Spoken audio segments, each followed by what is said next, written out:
બુદ્ધ એક બહુ સુંદર શબ્દ વાપરે છે જેનું નામ છે કલ્યાણ મિત્ર. એટલે એવો મિત્ર જે તમને કલ્યાણનો માર્ગ બતાવે.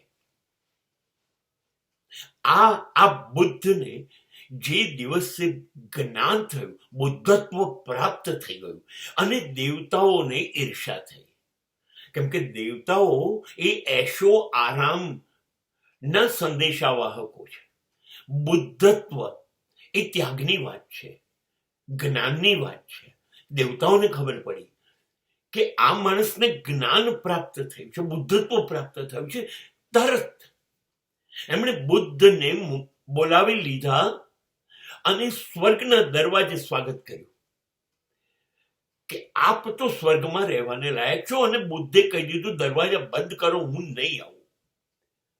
એટલા માટે કે હું જાગી ગયો છું, એ મને ખબર છે, તમને ખબર છે, પણ મારે આ સમાજ જે બેહોશીમાં છે, અનિદ્રામાં છે, એને જગાડવાનું છે.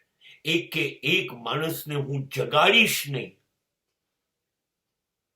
ત્યાં સુધી મારે સ્વર્ગમાં નથી આવવું. એટલે હું સ્વર્ગમાં આવનારો છેલ્લો માણસ થઈશ. આ પૃથ્વીના બધાને જગાડીશ, સ્વર્ગને લાયક બનાવીશ, એમને મોકલીશ, પછી હું છેલ્લે આવીશ. આ છે બૌદ્ધત્વ, બોધિસત્વ.